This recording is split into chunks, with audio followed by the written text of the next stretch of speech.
I love you.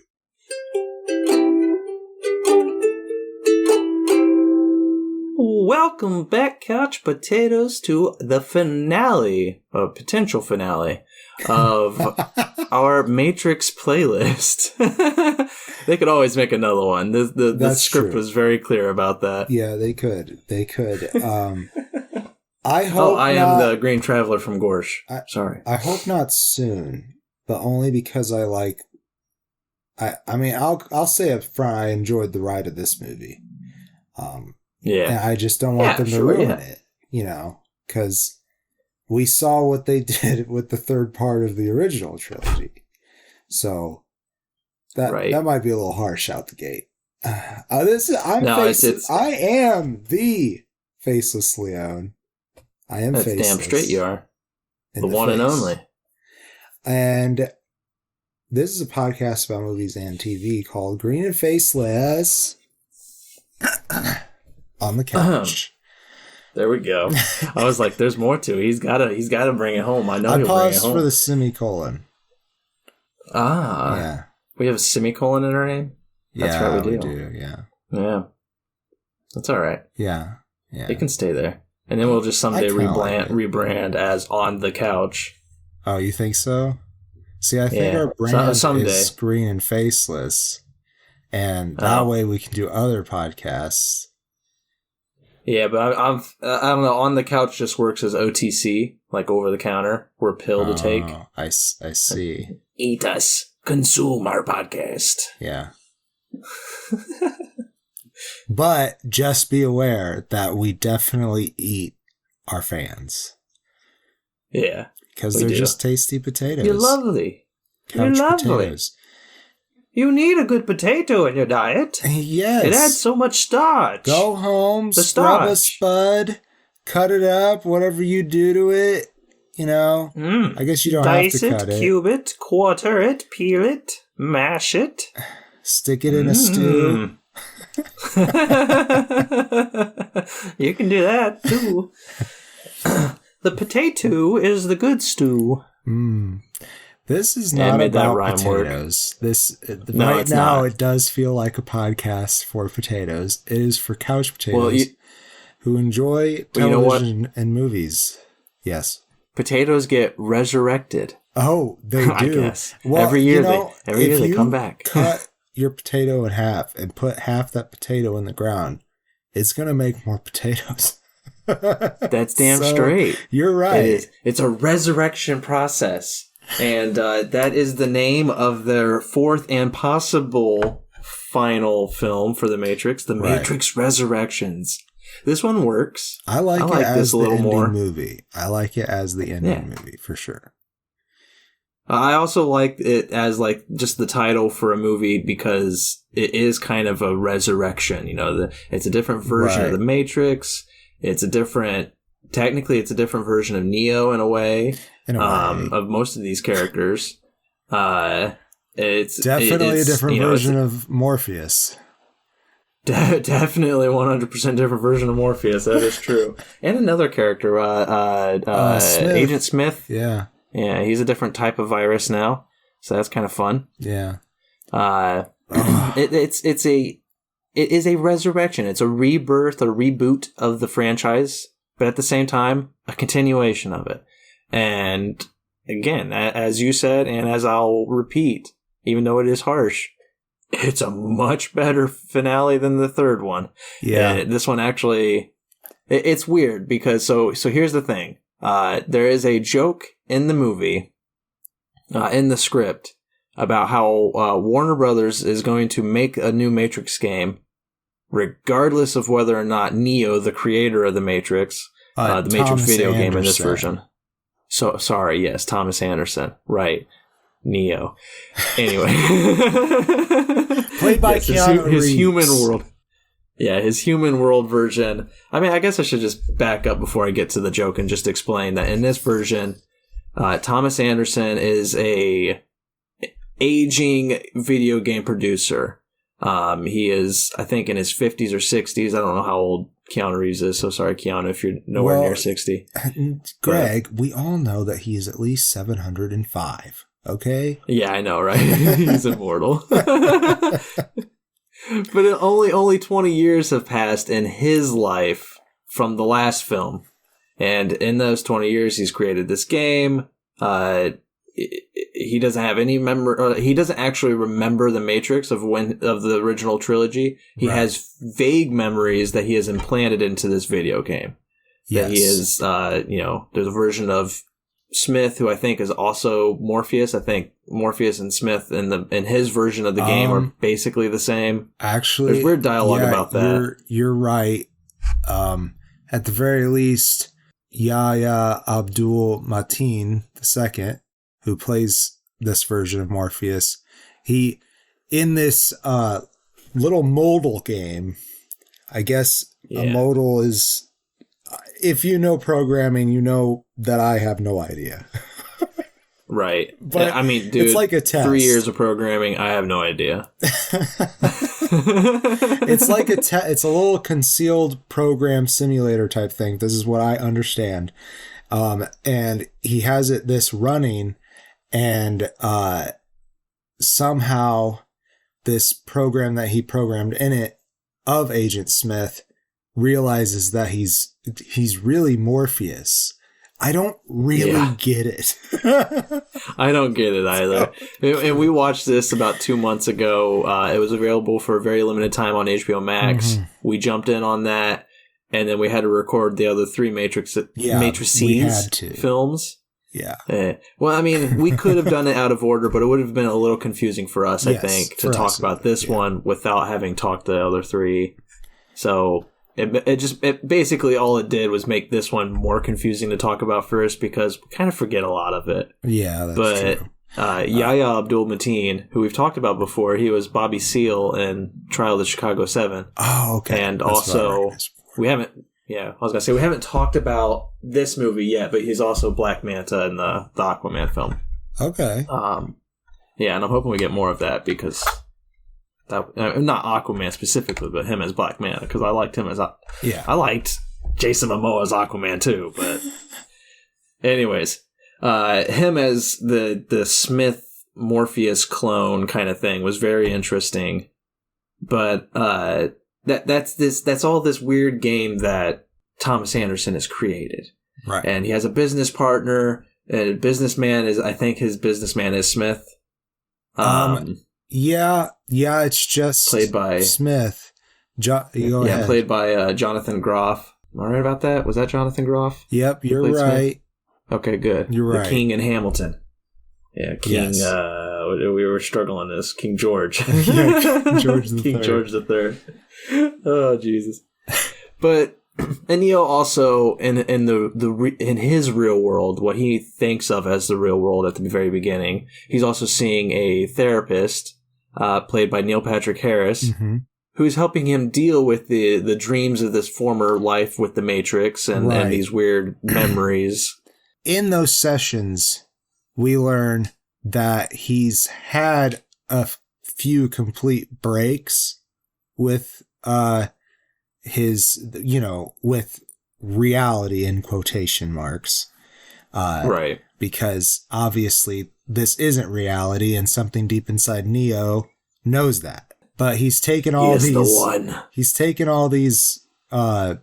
are they blue pills? I can't remember which one in the he is scenario. He is taking blue pills. That's one of the fascinating things that this film does is, a lot of the symbolism of the original trilogy, like taking a blue pill, which is a common color for psych medicine, mm-hmm. that parallel in and of itself, that the blue pill is the one that would keep you in a sane version of reality. Mm-hmm. And in the real world, a lot of medicine that corresponds to that kind of those kind of mental illnesses, as they call them, are blue pills. So it's it's a very fascinating correlation that they're making, and how they just Lana Wachowski was just fuck it, I'm including it in the movie. She included everything in this script. She's just fuck it, if we're doing it again, I'm gonna do it. If they're going to try to have him subdued by the analyst, then I think having him take pharmaceuticals makes so much sense. But it's just great how, like, those opening scenes, it's a good portion of the movie, but it's definitely not the majority of the movie, where he's being Thomas Anderson and also meeting Tiffany / Trinity, Carrie-Anne Moss. She's also in this new version of The Matrix. And she's a married woman that he runs into a lot at a cafe. Yeah. And like they always look at each other, and it's kind of like that brief moment of like, there's a what if here. Right. And neither of them are willing to look at that what if or recognize it for what it is, but every time they see each other, they're kind of like, I feel like something, like there's a connection between us and we want to explore it, but something's pulling us away. And what's pulling her away is her family, and what's pulling Thomas Anderson or Neo away is the Matrix itself, basically. Yeah, it's his career, I think, initially, but at this point in this simulation run of this programmer's life, he's over it. He doesn't want to make a fourth Matrix video game. Yeah, he's tired, and that brings me back to the very beginning of this rambling of mine, where I said that there was a joke that was made in the script where he is being talked to, I think by Smith, who's like, bro, they're gonna make this game without you, whether you're there or not. So we might as well stay in here so that it stays true to its source material, so it stays true to the original trilogy you created. You might as well stay on. And that joke goes all the way back to Lana Wachowski herself, because Warner Brothers has been trying to make this script for decades now. Yeah. They've been pushing it since the third film ended. They've been wanting it, and the Wachowskis have constantly denied them and been like, no, we are not doing this. We're not doing this. And finally, I think it just came into the Matrix hand, or the Matrix. It came into the Warner Brothers hands, and they're just like, we're doing it, whether you're here or not. We're just going to do a fourth film. And I think Lana, I don't know much about the background, but I assume Lana stepped in like, all right, fine. If you're doing it, I at least will be here. Her sister, I'm forgetting. Lily? Was it Lily? Lily? I think it is Lily. Yeah. Yeah. I was like, it's Laura or Lily? I think it's Lily. Lily. Thank you. Yeah, I guess she had, her moral standards where she's like, I don't need to. Or maybe she's just tired of filmmaking. That's completely possible too. But yeah, Lana at least came back, and I think with her at the reins, she saved this film, because it could have been just a producer's nightmare. It could have been like they got all their hands in there and just fucked the crap out of this. Yeah. But she stayed on, and she was able to just fill it with a lot of that humor, that meta humor that's so very apparent in this movie, specifically being that scene where Thomas Anderson's like, all right, fine. If you're going to make the movie, or if you're going to make the game, then I'll be there, because you're right. I don't want you to fuck it up. And there is a very sad montage of like them going through making the game, how the meetings are like all the same, and how he's really struggling to just grasp onto what's real. And there's this one part where he's in his apartment, and he feels like, I think I know Kung Fu. He doesn't say that, but I can imagine Keanu Reeves saying it. And then he starts like punching and kicking around, but it's real sloppy and stuff. And then he tries to do a spin kick, and he falls and lands on his glass coffee table, shatters it everywhere. Yeah. Blue pills everywhere. It's good. It's good stuff. Yeah, I do. I enjoy a lot of that. Mm-hmm. And that's another thing is Keanu Reeves acting in this is great. Oh yeah. I mean, he's a league of his own, and that he is also very, weird in regards to how he acts. Mm-hmm. But that's perfect for this franchise, and it continues to be perfect because it's just what we've come to expect from Thomas Anderson and Neo. Yeah, yeah. And not to also to mention Carrie-Anne Moss, who is also phenomenal. In fact, I like her even more than Keanu Reeves in this movie. I fucking love Trinity in this film. Yeah, I think she's great in this as well, especially when they finally let her ride the motorcycle. Yes. But oh my God. I think Carrie Ann Moss just has become more of a kick-ass person in general. Yeah. And I think her playing Jerry What's-Her-Fuck for Marvel helped with that. But she's obviously done other things. But she was in a lot of those Defender shows. She was a main character in Jessica Jones. That's it. Yeah, that's right.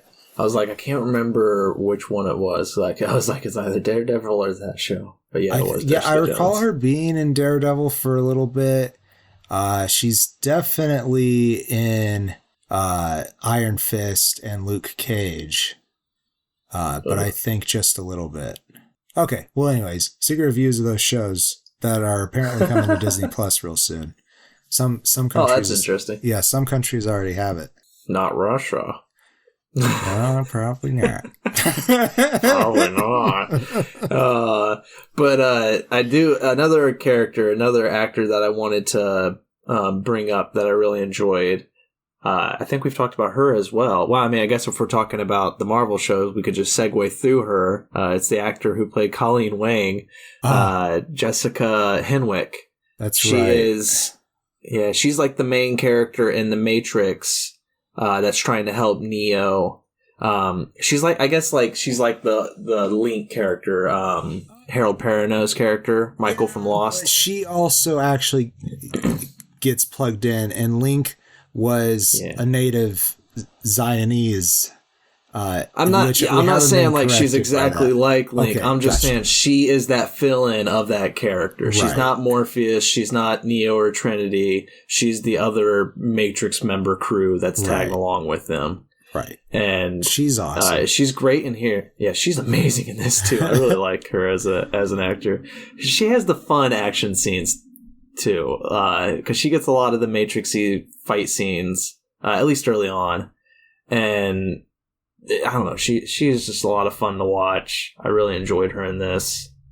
I'm trying to remember really what else there is, because it's been so long. So well, I can go. Let's go back to Morpheus. So eventually, Morpheus / Agent Smith finds out that deep down he is programmed to be Morpheus and finds a way how to break free of this modal with Bugs' help. Bugs goes into the modal and helps him get out. And then... Yeah, and I don't know if we said Bugs... I don't know if we said Bugs is Jessica Henwick character. So then they go into the version of the Matrix that Neo is in, which like basically they were inside a program inside the Matrix. So they got double jacked in. And, it's weird. It's so weird. This is definitely like, I feel like the weirdest, like even with all the prophecy stuff that they had in the original trilogy, I feel like this is the one that broke Buck Wild for sure. And they also have to like explain the CGI too, because the CGI is like so much fucking better now. Yeah.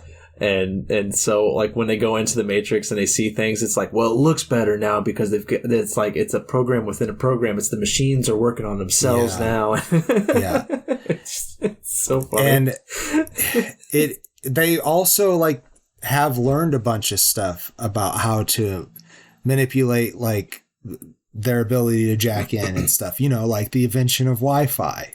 Right. So they can like they can use cell phones now or whatever to leave, so they don't have to use a phone that's actually attached to a phone line, because that made sense for some reason in the other movies. So Bugs and Morpheus, they crash Thomas Anderson's place right when Agent Smith's or whatever. They're not the Agent Smiths, but some agents have decided to attack Neo because the analysts can tell that he's slipping, that he's starting to remember. Yeah. So Morpheus and Bugs, they save him just in time. He's freaking out because he's like, no, I'm just having a mental break. I know it. Your hallucinations. Yeah. And I'm just Thomas Anderson. I'm not the one. They do the pill scene again, and he does it, and then they go to, it's not Zion. I don't know what it is. I forget. Yeah, I don't remember what they named the new city. There's a new city, and Niobe pretty much is the de facto leader.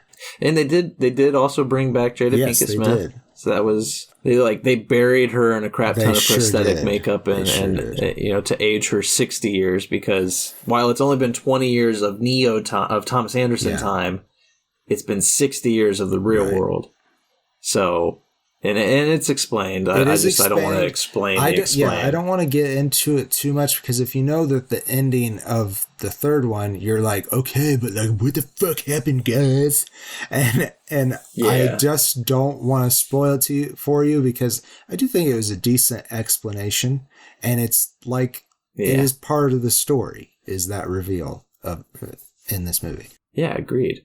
Yeah, it makes that ending more powerful. Yeah, sure. Maybe. I don't know. Honestly, the ending I kind of forget a little bit.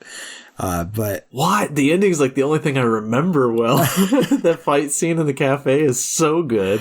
Oh, yeah. Okay, that's good.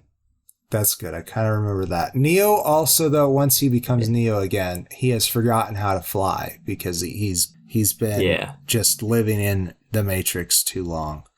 And I'll say that there are some great moments from Carrie Ann Moss in that finale, that third act in general. And I have a friend named Tiffany who does not enjoy the name Tiffany. She goes by Fee.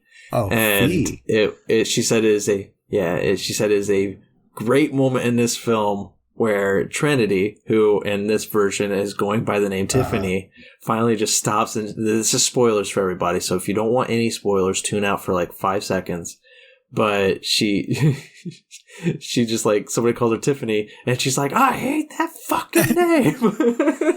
It's such a good moment for my friend. That's not the exact line, but it's something along those lines, and it's so good.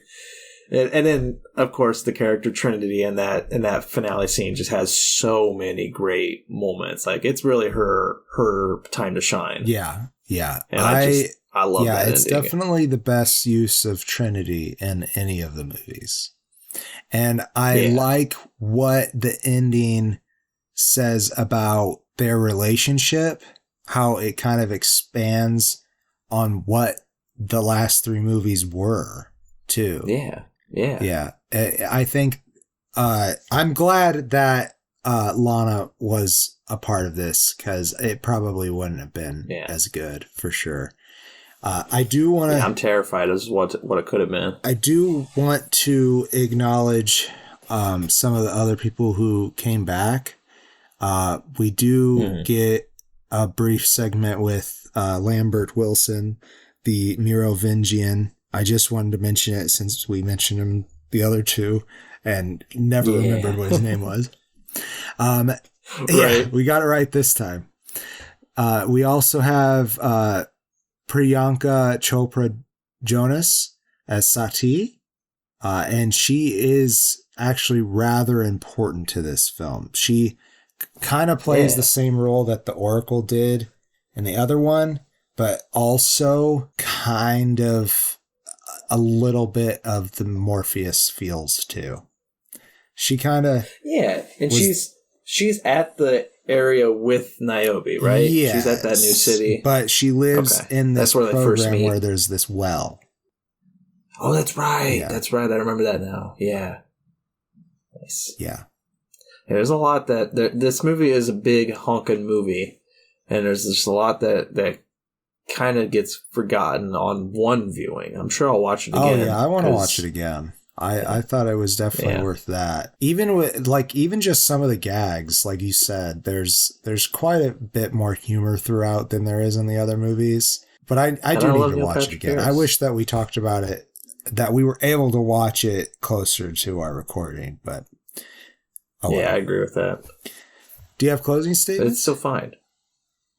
What was that? Do you have closing statements? Oh.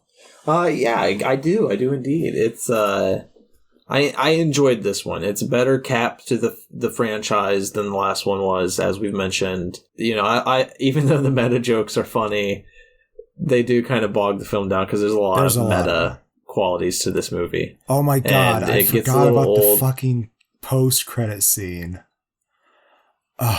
Don't bother. What was the post? They're okay. I don't remember. Okay, I know I watched it. I don't remember it. It goes back to those people at the office. You know how they montage them saying different bullshit things like corporate nonsense. Yeah. It goes back to them, and they do a bit more of that. And that one person suggests that they make the cat tricks. So it's not worth it. Don't stick around for that one. If there's a mid-credit scene, I can't remember, so maybe stick around until the end credit scene starts. And then you might as well watch it. The Anacatrix. The Anacatrix. I'll make it animated. No, there's just a lot of dumb stuff like that do just weigh this film down. But I enjoyed the performances. It's hard to recreate what Lawrence Fishburne and Hugo Weaving did. Yeah. So I do want to give credit to Yahya Abdul-Mateen II and Jonathan Groff. They did good jobs. They did. Their characters felt like new versions of the characters, which is what they needed to be because that's what they are. Yeah. And they didn't try to just recreate what was presented before them. Mm-hmm. That said, I do, of course, appreciate more Lawrence Fishburne and Hugo Weaving's characters. But those two actors did a good job. Yeah. I'm kind of surprised that maybe Hugo is just like, nah, dude, I don't want to do this project.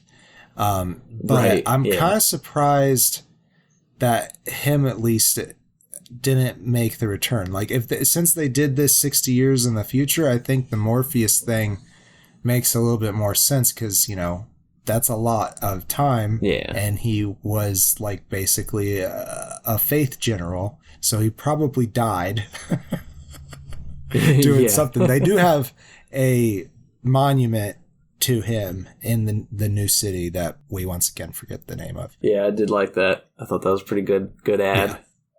Yeah. But I was surprised that Fishburne didn't return because him and Keanu Reeves are and Jonathan Wick together. Like they're good friends. Maybe he was busy. I figured if they got Keanu back, maybe. But it might also be that he's like, I can't be in a kung fu movie again. Yeah, right. He's like, you want me to do what? Yeah. I can't even lift my foot that high. Yeah. No offense. No offense to Lawrence. No, not at all. No offense at all. Fantastic. Well, you age, and you can't do things that you used to do in your youth. It's but just life. Keanu has kept at it because he loves karate. And he's a vampire. And so, and he's a vampire. Yeah, he doesn't age. It's damn true. But I do enjoy all the performances. I think everybody did a good job with what they were given. And I think Lana Wachowski, she wrote and directed something that was still worthy of the franchise and even more worthy than its predecessor. So that's amazing. Yeah. One last thing before I give my rating. It was also co-written by David Mitchell. And David Mitchell is the author of the Cloud Atlas novel. Oh. Which the Wachowskis made the Cloud Atlas movie, the adaptation. So he might have been in part of that writing process as well. I'm not sure with the movie, but yeah, I thought it was great that they brought him on for this screenwriting adaptation or this screenplay. And I think as I said, the screenplay itself is hilarious enough that it kept you invested, while also still very bogged down in a lot of shit, a lot of exposition, which is fine for this franchise, but it was just it's hard to remember. Yeah. So it begs repeat watchings, but I still give it only 2.5 stars. It's fun, but it's forgettable.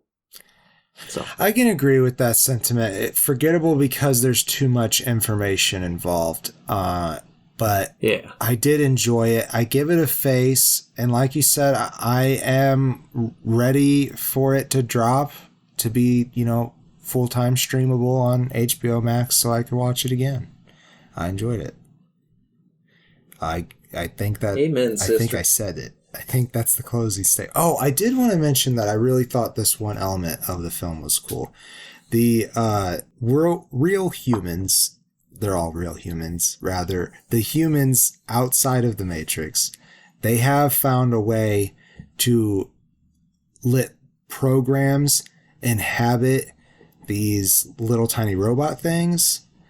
And and so like the programs can be in the real world now, but they're limited. They have some limits, but also some advantages to this form in the world. So I like how that element was played into the movie and how it lit. I like it, but at the same time, it makes sense for humankind to accept something that's trying to kill them and use it as as a servant in a way. Right. But it was still just like, it's like, how do you feel comfortable knowing that those very machines are outside your city just ready to come in and just kill you? These ones have... So, like, I think it is really interesting, too, what they say in this movie about the singularity that is eventually going to happen.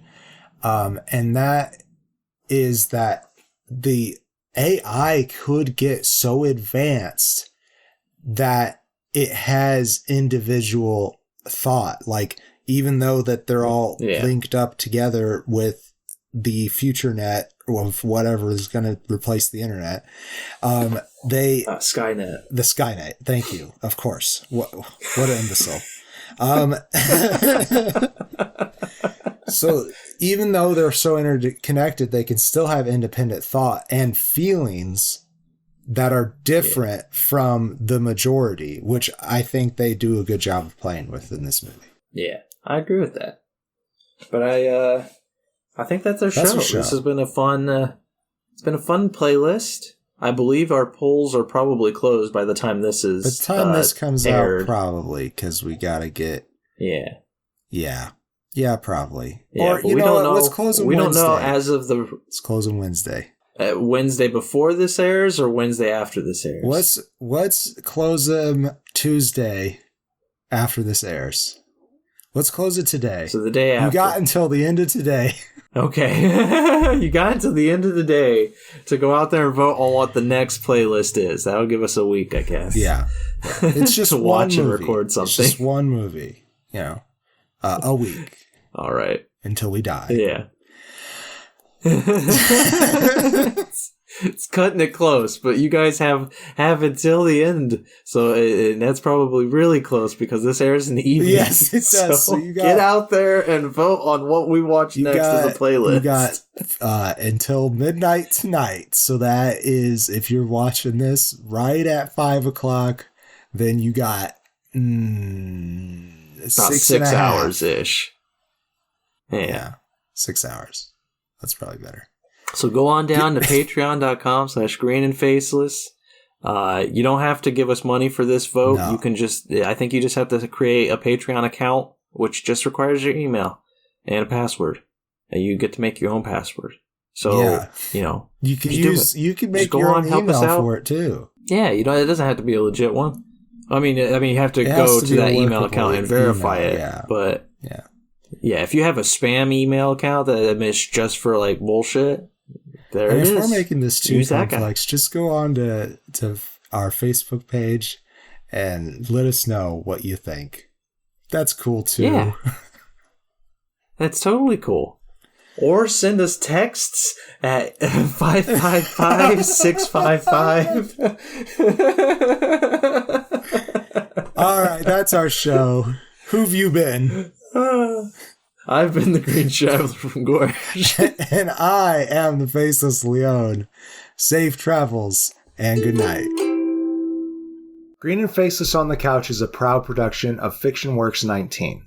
If you like the show, please show your support by rating and reviewing us on Apple Podcasts. Like, follow, subscribe, wherever you might listen. We also now have a Patreon account. If you feel so inclined to support us in a financial manner, please become a patron by visiting patreon.com/greenandfaceless. You can also find more information about us on our Facebook account or on the FictionWorks19 Instagram account. Thank you so much for listening.